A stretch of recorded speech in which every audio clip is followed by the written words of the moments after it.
السلام علیکم۔ Breast cancer screening test کیا ہے؟ یہ ایک خاص قسم کا ٹیسٹ ہے جس کا مقصد شروع ہی کی سٹیج پہ کسی بھی بیماری یا کینسر کی تشخیص کرنا ہے تاکہ اس کا جلد علاج کر کے اسے ختم کیا جا سکے۔ ہمارے ہاں بریسٹ کینسر کی اسکریننگ جو ہے وہ 40 سال کی عمر میں شروع کر دی جاتی ہے، اور اگر کسی عورت میں فیملی ہسٹری ہو، یعنی کہ اس کی ماں میں یا بہن میں بریسٹ کینسر ہوا ہو، تو ان کی اسکریننگ جلدی ریکمینڈڈ ہے ان کی ڈاکٹر کی ہدایت کے مطابق۔ بریسٹ کینسر اسکریننگ ایک خاص قسم کی ایکس رے مشین سے کی جاتی ہے جس کو میموگرام کہتے ہیں، اور یہ مشین بہت ارلی سٹیج میں چھوٹی چھوٹی گلٹیاں یا کینسر کے ڈپازٹس کو ڈیٹیکٹ کر لیتی ہے جو کہ ہم خود سے محسوس نہیں کر سکتے۔ میموگرام کی مشین ہمارے ہاں ہر علاقے میں اویلیبل نہیں ہے، تو اس کے علاوہ الٹراساؤنڈ مشین اس سے بھی فائدہ اٹھایا جا سکتا ہے، لیکن آئیڈلی میموگرام ہی ریکمینڈڈ ہے۔ اسکریننگ ٹیسٹ کا سب سے اہم فائدہ جو ہے وہ یہ کہ کیونکہ کینسر کی تشخیص شروع ہی کی سٹیج پہ کر لی جاتی ہے، اس لیے علاج آسان ہوتا ہے۔ مریض کے لیے بھی آسانی ہوتی ہے، ڈاکٹر کے لیے بھی آسانی ہوتی ہے، کوئی بہت بڑی سرجری نہیں کرنی پڑتی۔ ہو سکتا ہے کوئی چھوٹا موٹا پروسیجر کرنا پڑ جائے، لیکن یہ ہے کہ کینسر بالکل ختم کیا جا سکتا ہے۔ ہمارے ملک میں بریسٹ کینسر بہت عام ہوتا جا رہا ہے، اور اس بات کا اندازہ ہم سب کو ہے۔ کن عورتوں میں بریسٹ کینسر ہونے کے چانسز بڑھ جاتے ہیں؟ ایک تو یہ کہ جیسے جیسے عورت کی عمر بڑھتی ہے ویسے ویسے بریسٹ کینسر ہونے کا چانس بڑھتا جاتا ہے۔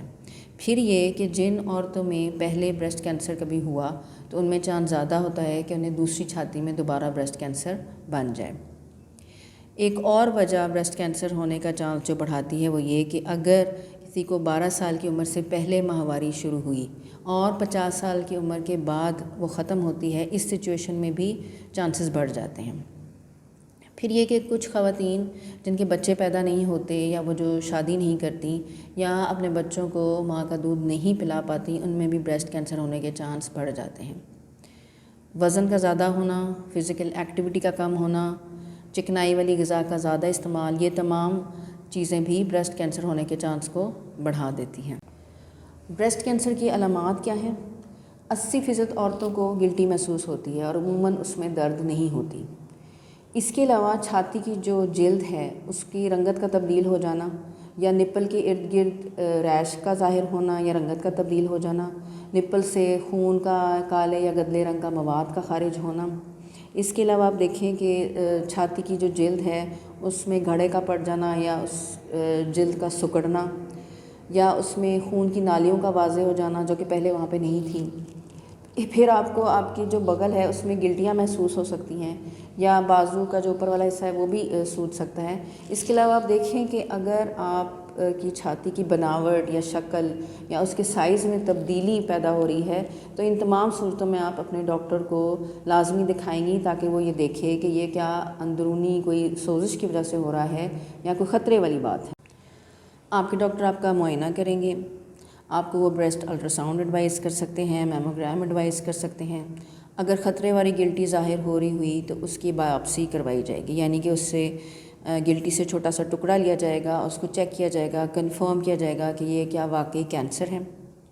پھر یہ کہ یہ دیکھا جائے گا کہ اگر یہ کینسر ہے تو کیا یہ ایک جگہ رکا ہوا ہے یا پھیل رہا ہے، اس کی سٹیجنگ کی جائے گی اور اس سٹیج کے مطابق آپ کا آگے ٹریٹمنٹ پلان ہوگا۔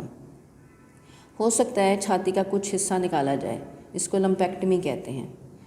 پھر ہو سکتا ہے کہ پوری کی پوری چھاتی یعنی کہ بریسٹ کو ریموو کر دیا جائے، اور اگر وہ بغل میں بھی پھیلا ہوا ہے کینسر وہاں سے بھی ان گلٹیوں کو بھی نکال دیا جائے۔ ریڈیشن یعنی شعاعیں یہ بھی دی جاتی ہیں۔ کیمو تھیراپی یعنی کہ خون کے ذریعے سے ایسی ادویات دی جاتی ہیں جو کہ کینسر کو روکنے میں مدد کرتی ہیں۔ بریسٹ کینسر کی وجہ سے بہت ڈپریشن اور انزائٹی مریض میں پائی جاتی ہے۔ نہ صرف یہ کہ ماں پر اس کا اثر ہوتا ہے بلکہ اس کی فیملی یعنی کہ خاوند اور بچوں پر بھی اس کا بہت اثر ہوتا ہے، وہ بھی بہت پریشان ہوتے ہیں۔ تو ہمارے لیے بہت ضروری ہے کہ ہم اس کی روک تھام کے لیے اور علاج معالجے کے لیے جو کچھ بھی ہم کنٹریبیوٹ کر سکتے ہیں وہ کریں، چاہے وہ اس کی اویئرنیس کی صورت میں ہو یا اس کے علاج معالجے میں مدد کی صورت میں ہو۔ ہم اس کار خیر میں ضرور اپنا حصہ ڈالیں۔ اپنا خیال رکھیے، اپنے ارد گرد لوگوں کا خیال رکھیے۔ اللہ حافظ۔